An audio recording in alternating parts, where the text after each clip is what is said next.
Doctor عادل نجم صاحب، آپ کیا کہیں گے؟ کیونکہ رانا ثناءاللہ صاحب کا جو بیان تھا، انہوں نے کہا کہ جہاں مسلم بلاک جائے وہاں ہمیں جانا چاہیے. تو میں نے کہا مسلم بلاک میں ایران تو شاید یہ کام نہیں کرے گا. سعودی عرب کے اوپر دباؤ آئے گا تو وہ پاکستان کے ساتھ جڑ کے آگے جانا چاہے گا. سعودی عرب ہمارے دلوں کے بہت قریب ہے، بہت احترام ہے اس جگہ کا بھی، اور سعودی عرب کے ساتھ ہماری جذباتی وابستگی بھی موجود ہے. لیکن اسرائیل کو تسلیم کر لینا یا ابراہم ایکارڈ کا حصہ بن جانا، یہ ایک بہت بڑا سوالیہ نشان ہے جو آپ کی اپنی سوسائٹی کے لیے بھی ایک چیلنجنگ سچویشن پیدا کر سکتا ہے. کیا کرنا چاہیے؟ بیسٹ انٹرسٹ کیا ہوگا؟ یہ کہنا بڑا آسان ہے، قومی مفاد، لیکن وہ قومی مفاد کو کیسے ڈیفائن کریں گے؟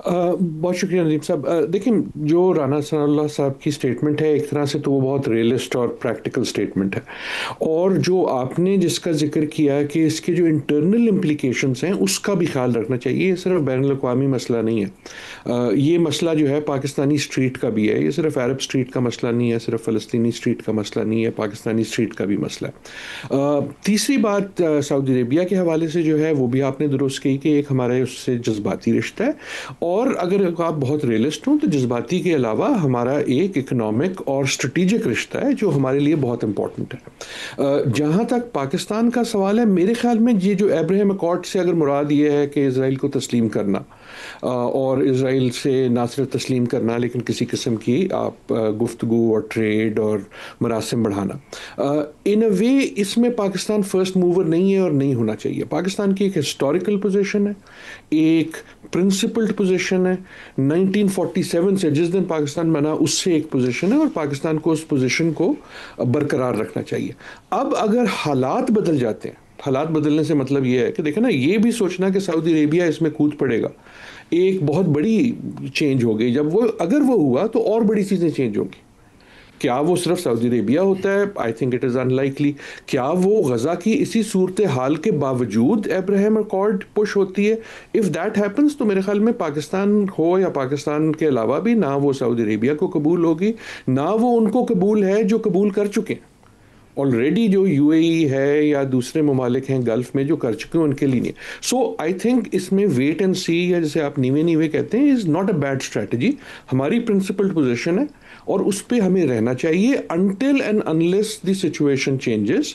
اور پھر جیسے پہلے بھی کہا گیا، جب وہ سچویشن چینج ہوتی ہے پھر اس سچویشن کے حوالے سے اگر تو یہ ہوتا ہے کہ ساری عرب دنیا جو ہے وہ مان لیتی ہے، غزہ کا مسئلہ بھی بڑی اچھی طرح کسی طرح بہتر ہو جاتا ہے، تو پھر خالی اڑے رہنا may not make sense. لیکن in current situation it is not. ایک میرے خیال میں ایک امپورٹنٹ بات ہے اس میں کہ ہم اپنی پوزیشن کو without being overly aggressive repeat کرتے رہیں. وہ یہ ہے کہ وہ دکانوں پہ لکھا ہوتا ہے نا ندیم صاحب، ادھار مانگ کے شرمندہ نہ کریں. تو ہمیں امریکہ کو بھی یہ میسج دینا چاہیے. سعودی عربیہ الگ چیز ہے کہ ادھار مانگ کے شرمندہ نہ کرو، کہ I love you is very good, لیکن اگر آئی لو یو کا آپ جواب ہم سے یہ چاہتے ہیں کہ ان چیزوں پہ، چاہے وہ ایران ہو، چاہے وہ فلسطین ہو، ان مسئلوں پہ کوئی یا چین ہو، یہ تین چیزیں امریکہ مانگ سکتا ہے نا. So in all of those things I do think کہ نیوے کی policy stay on your principled course until نئے حالات آتے ہیں، پھر اس کا آپ فیصلہ کریں. لیکن آپ کو ضرورت سے زیادہ ڈاکٹر عادل صاحب، لیکن یہ جو آپ نے استعارہ استعمال کیا ہے نا کہ ادھار مانگ کر شرمندہ نہ ہو، اگر یہ امریکہ نے ہمیں بات کہہ دی تو پھر ہمارے لیے I M F, world bank, many other multilateral agencies, وہاں پہ آپ کے لیے سچویشن ہے، آپ کو بھی پتہ ہے اور وہ ہمیں بھی پتہ ہے کہ we are highly dependent on bailout packages every second year. تو وہاں پہ بھی ادھار مانگ کے شرمندہ نہ کرنے کا ایک پروگرام میز کے اوپر موجود ہوگا، ہم اور ان کے پاس زیادہ طاقت ہوگی. That is the whole thing کہ ہم جب یہ بات کرتے ہیں اپنے مراسم کی تو بی کیئرفل کہ ہم کتنے قریب ہوتے ہیں. I think again this is an argument کہ یہ بلاکس میں جانے کا، کلبز میں جانے کا وقت نہیں ہے، نہ صرف یہ ابراہیم اکارڈ کے ساتھ، لیکن چاہے وہ امریکہ کے ساتھ ہو، چاہے وہ چین کے ساتھ ہو. یہ دنیا جس وقت اس موقع پہ ہے، یہ وہ وقت ہے کہ آپ اپنے پرنسپل سٹینڈ پہ رہیں. People should find use in you rather than آپ ان پہ ڈپینڈنٹ ہو جائیں. بیرسٹر عقیل صاحب، آپ کا بہت شکریہ، آپ ہمارے ساتھ شامل ہو رہے ہیں. خواجہ صاحب کے بیان سے لگتا ہے کہ انہوں نے ایک جملہ استعمال کیا کہ برین سٹارمنگ مسلسل ہو رہی ہے. کیا برین سٹارمنگ ہو رہی ہے؟ قومی مفاد آپ بڑا موٹے سے ایک لفظوں میں کہہ جاتے ہیں، لیکن اس کو ڈیفائن کیسے کرتے ہیں آپ؟ ہمیں بیسٹ انٹرسٹ ہمارا کیا ہے؟ آپ اس کو کیسے پروٹیکٹ کریں گے، سیف گارڈ کیسے کریں گے؟ بسم اللہ الرحمن الرحیم. ملک صاحب بہت بہت شکریہ. دیکھیں، قومی مفاد یہ ہے کہ جو پاکستان کہ حق میں بہتر ہوگا، جو پاکستانی قوم کے حق میں بہتر ہوگا، وہی یہ کون ڈٹرمن کرے گا کہ کیا بہتر؟ دیکھیں وہ ڈٹرمنیشن تو اس کی بڑی وائڈ ہے، اور اس میں آپ کو اکنامکلی بھی دیکھنا ہے، آپ کو سوشلی بھی دیکھنا ہے، آپ کو پولیٹیکلی بھی دیکھنا ہے، یہ ساری کنسیڈریشنز اس میں آتی ہیں. لیکن جو ڈاکٹر صاحب نے بات کی، میں اس بات سے اتفاق کرتا ہوں، بیکاز یہ ایک بڑا سینسٹیو معاملہ ہے کہ یہاں پہ ایک پرنسپل پوزیشن ہماری رہی ہے اور ایک مورل پوزیشن بھی رہی ہے، ایک ایتھیکل پوزیشن بھی اس میں رہی ہے اس تمام تر معاملے کے اوپر، اور کنٹینیوس رہی ہے. تو جب تک 2 اسٹیٹ سولوشن کی جو ہم بات کرتے ہیں، یا جو پاکستان کا موقف ہے، تو وہ موقف ابھی بھی وہی موقف ہے، اس سے کوئی ڈپارچر نہیں ہوا. لیکن جو ایبرم اکارڈز کی جو ایک نئی بحث چھڑی ہے کہ شاید اگر سعودی عربیہ ایکسیپٹ کرتا ہے تو اس کے بعد پاکستان پہ دباؤ آئے گا. پاکستان نے جو ایران، امریکہ اور ایران اسرائیل کا جو بھی معاملہ، یہ تمام تر ایونٹس انفولڈ ہوئیں، اس میں بھی پاکستان نے بڑی ایک پرنسپل پوزیشن لی.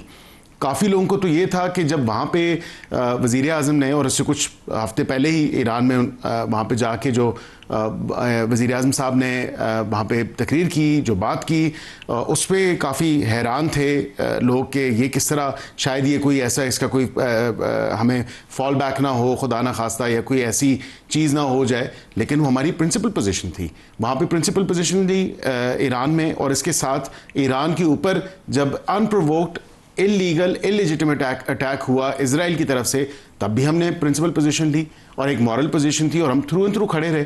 اور اس لیے کھڑے رہے کیونکہ we could not have actually departured from that position, کیونکہ انٹرنیشنل لا کی جو پوزیشن تھی، یا رول بیسڈ آرڈر کی جو بات کی، ٹرمپ انتظامیہ کی جانب سے آپ کے اوپر دباؤ موجود ہے کیا ابراہیم؟ نہیں، دیکھیں ہمارے اوپر کسی قسم کا کوئی دباؤ موجود نہیں ہے، اور میں بالکل 2 ٹوک الفاظ میں آپ کو یہ بتا رہا ہوں کہ الحمدللہ پاکستان ایک خود مختار ملک ہے. کوئی کنٹری، کوئی دوسرا ملک، کوئی لیڈر جو ہے پاکستان کو کوئرس نہیں کر سکتا، پاکستان کو فورس نہیں کر سکتا، دھکیل نہیں سکتا کسی بھی چیز کو ایکسیپٹ کرنے یا ریجیکٹ کرنے. بہت بڑی ڈیولپمنٹس ہوئی ہیں. جو ٹرمپ کا ایک 1-on-1 میٹنگ ہے آرمی چیف کے ساتھ، لنچ دے رہے ہیں، لنچ ہوسٹ کر رہے ہیں، بہت انپریسیڈنٹڈ ہے. ہوئی ہیں ماضی کے بھی آرمی چیف کی، لیکن اس طرح نہیں ہوئی ہے کہ ڈی جی آئی بیٹھے ہیں اور آرمی چیف بیٹھے ہیں، دیر از نو ریپرزینٹیٹیو فرام دی پولیٹیکل سائڈ. یہ ایک نئی ڈیولپمنٹ تھی. پھر ابھی آپ کی air chief after perhaps 10 years ایک ایئر چیف کا وزٹ ہو رہا ہے، اور ان کی ہائیسٹ لیول کے اوپر انٹریکشن چل رہی ہیں. تو ڈیولپمنٹس ہیں، لیکن اس کے ساتھ جڑے ہوئے جو دوسری چیزیں ہیں وہ معلوم نہیں، جس کو خواجہ صاحب کہتے ہیں نا کہ we are part of the game. We are part of the game. اور یہ بات، یہی ان کی بات درست ہے، میں ان کی بات کو ڈینائی نہیں کروں گا کہ ہمیں اپنا انٹرسٹ دیکھنا ہے کہ جو ایوالونگ سچویشن ہے نہ صرف خطے میں بلکہ ورلڈ اوور، کہ ہم اگر اس گیم میں نہ رہے، کر سکتے ہیں ہم اس گیم میں نہ رہے. گیم تو آپ کے سامنے ہی ہے کہ جس طرح پاکستان نے اپنی ایک پوزیشن منوائی بھارت اور پاکستان کی جنگ کے بعد، پاکستان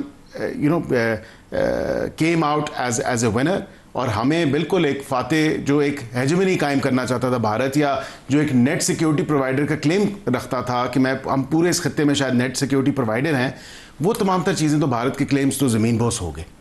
اب پاکستان ایک ابھرتی ہوئی پاور جو ہے، یہ دوبارہ اس نے ریکلیم کیا ہے اپنی اس پوزیشن کو، جس پوزیشن پہ شاید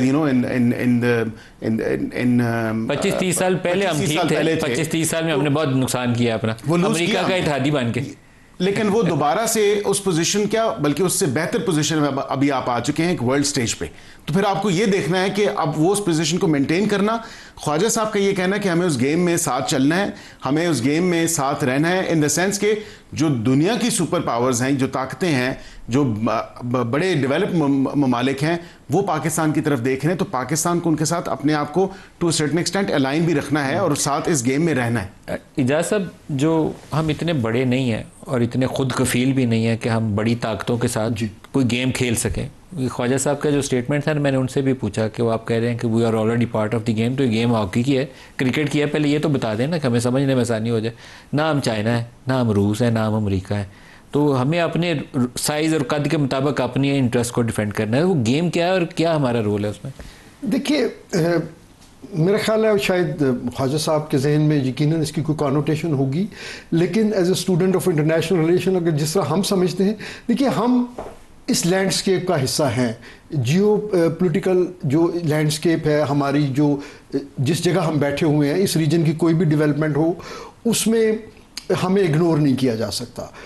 سپر پاورز کے پرسپیکٹو سے وہ مختلف اوقات میں ہمیں مختلف لینزز سے دیکھتے ہیں. کبھی وہ بڑا پازیٹیو لینس ہوتا ہے سر، وش لسٹ کے مطابق ہوتا ہے. ان کی اپنی جو ہم سے ضروریات ہوتی ہیں اور ہماری جو ایکسپیکٹیشن ہوتی ہیں، یہ اس کی ایک ایکویشن بنتی ہے. اور اس وقت جو بھی سٹنگ گورنمنٹ ہو پاکستان میں، وہ اپنے سمجھ اور اپنے جو ہے اسیسمنٹ کے مطابق آبویسلی وہ پاکستان کے لیے ایک بہتر آپشن لیتے ہیں. یہ تو پھر بعد میں ہسٹری سے پتہ چلتا ہے کہ ہمارے پاس فیصلہ درست کیا تھا کہ غلط کیا تھا یا نہیں کیا تھا. اس وقت ہم یہ گرانٹ کرتے ہیں کہ جو بھی حکومت ہوتی ہے وہ بیسٹ نیشنل انٹرسٹ ہی ڈیسیژن لیتی ہے جو بھی. لیکن دیکھیے جنرل ضیاء یا جنرل مشرف فرد واحد کے فیصلے تھے. جو فلا تھا جس سے ہم نے سزا پائی، کولیکٹیو اس کے اندر وزڈم شامل نہیں تھی. دیکھیے ہمیں امریکہ سے ایک چیز سیکھنی چاہیے. وہ جو ابھی آپ نے ریفر کیا کہ اس دفعہ ان کی جو انگیجمنٹ ہے وہ سمبولیکلی ہماری پولیٹیکل لیڈرشپ کے بجائے انہوں نے ہماری عسکری قیادت کو. ماضی میں بھی جو میجر ڈیولپمنٹس ہیں وہ کوئی نہ کوئی چیف ہی تھے. تھوڑا ڈفرینس یہ ہے ملک صاحب کہ اس وقت جو ہمارے آرمی چیف گئے پریزیڈنٹ فیلڈ مارشل ایوب سے لے کے بعد میں 3 اور، وہ دے ور ہیڈ آف اسٹیٹ آلسو یا ہیڈ آف گورنمنٹ. اس دفعہ آرمی چیف ایک مسلح افواج کے جو ہمارے سپہ سالار کی حیثیت سے گئے اور انہوں نے کیٹیگوریکلی وہاں کہا کہ وہ یہاں پر پاکستان کی جو ہے پولیٹیکل گورنمنٹ کو اور پرائم منسٹر کی جو ہے اس پہ آئے ہیں، ریپرزنٹیشن پہ آئے ہیں. تو that is the at least outer shell of that engagement. لیکن آپ یہ دیکھیے کہ اس دفعہ ہمارے پاس ایک کوشچن ہے. امریکہ اگر ہمیں چاہتا ہے کہ وہ ہمیں پرائرٹی پہ ہماری عسکری قیادت کو انگیج کرنا چاہتا ہے، کیونکہ اس ایریا میں ان کے جو ہیں سیکیورٹی کنسرنز ہیں بیسیکلی، جس کے لیے وہ پاکستان کو انگیج کرنا چاہتے ہیں. وہ کنسرنز کیا ہے؟ جو بھی ہوں ہم اس کو بھی ڈسکس نہیں کرتے، لیکن میئر انڈیکیشن کہ وہ آرمی چیف کو جو انگیج کر رہے ہیں، اس کا مطلب ہے کہ وہ اس دفعہ جو ہماری ان کے ساتھ ہنی مون ہوگا اس میں there is something concerning defence and security. ماضی میں بھی یہی تھا سر، جہاد افغانستان میں بھی یہی تھا، 9/11 کے بعد. لیکن اس دفعہ ہمارے پاس ایک ایڈوانٹیج ہے پاکستان کے خیال میں، اور وہ یہ چیز میں نے امریکن انٹریکشن سے سیکھی کہ وہ ہمیں ہمیشہ 2 جو ہے نا اس سے ٹریٹ کرتے تھے جب بھی کبھی ان سے ڈائلاگ ہوتے تھے. ایک ان کا پینٹاگون کا سٹانس ہوتا تھا، اور ایک وہ کہتے تھے دیز پیپل آن کیپٹل ہل. وہ جو چیز انہوں نے نہیں ماننی ہوتی تھی وہ کیپٹل ہل پہ ڈال دیتے تھے. ہمارے ہاں جیسے آپ نے پچھلی انگیجمنٹس کا کہا، اس میں کیونکہ ایک ہی فرد واحد ہوتا تھا جس سے انہوں نے بات کرنی ہوتی تھی، اور یہ امریکہ ہمیشہ اس کو کنوینئنٹ سمجھتا ہے. لیکن اس دفعہ ہمارے پاس ایک پارلیمنٹ موجود ہے نا، یہ کوشن ہمارے پاس موجود ہے. ہمیں یہ کوشن استعمال کرنا چاہیے اپنے بہتر ڈیسیژن میکنگ کے لیے کہ ہماری پارلیمنٹ جو ہے وہ ریگارڈلیس کہ ہماری انٹرنل پالیٹکس کیا ہے ہم اس کو بھی ٹچ نہیں کرتے، لیکن parliament provide us that opportunity کہ ہم اس کے کندھوں پہ رکھ کے یہ بات کریں کہ this being the sole representative of people of Pakistan, ان کو یہ چیز قبول ہے یا نہیں ہے. اگر اس پارلیمان کا کندھا کوئی اس قابل سمجھے گا